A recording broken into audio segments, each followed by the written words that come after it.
TV 24 news ವಾಹಿನಿಗೆ ಸ್ವಾಗತ. ಉತ್ತರ ಕನ್ನಡ ಜಿಲ್ಲೆಯ ಯಲ್ಲಾಪುರ ತಾಲೂಕಿನ ಅರಬೈಲ್ಘಟ್ಟದಲ್ಲಿ ಭೀಕರ ಘಟನೆ ಜರುಗಿದೆ. ಅರಬೈಲ್ಘಟ್ಟ ಪ್ರದೇಶದಲ್ಲಿ ಕಾರಿಗೆ ಬೆಂಕಿ ತಗುಲಿ ಕಾರು ಸಂಪೂರ್ಣವಾಗಿ ಸುಟ್ಟು ಕರಕಲಾಗಿದೆ.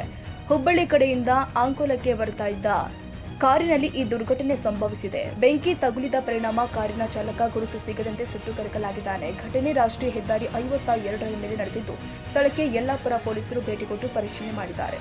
ಪ್ರಕರಣ ದಾಖಲಿಸಿಕೊಂಡು ತನಿಖೆಯನ್ನು ಪ್ರಾರಂಭಿಸಲಾಗಿದೆ. ಹೆಚ್ಚಿನ ಮಾಹಿತಿಗಾಗಿ ತನಿಖೆ ಮುಂದುವರೆದಿದೆ.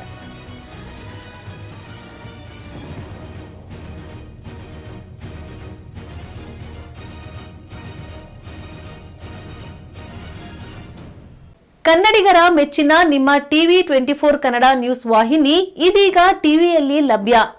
ಕರ್ನಾಟಕ ಮತ್ತು ದೇಶ ವಿದೇಶದ 360 ಡಿಗ್ರಿ ಸುದ್ದಿ ಹಾಗೂ ಉತ್ತರ ಕರ್ನಾಟಕ, ಬೆಳಗಾವಿ, ಬಾಗಲಕೋಟೆ, ಧಾರವಾಡ, ಹಾವೇರಿ, ಗದಗ, ಬಿಜಾಪುರ ಜಿಲ್ಲೆಯ ಕ್ಷಣ ಕ್ಷಣದ ವಿವರವನ್ನ ಪಡೆಯುವುದಕ್ಕೆ ಟಿವಿ 24 ಕನ್ನಡ ನ್ಯೂಸ್ ವಾಹಿನಿಯನ್ನ ಲೈಕ್ ಮಾಡಿ, ವಿಡಿಯೋಗಳನ್ನ ಶೇರ್ ಮಾಡಿ, ಕಮೆಂಟ್ ಮಾಡುವ ಮೂಲಕ ನಮ್ಮ ವಾಹಿನಿಗೆ ಸಹಕಾರ ನೀಡಿ ಮತ್ತು ಚಾನೆಲ್ ಅನ್ನ ಸಬ್ಸ್ಕ್ರೈಬ್ ಮಾಡಿ. Thank you.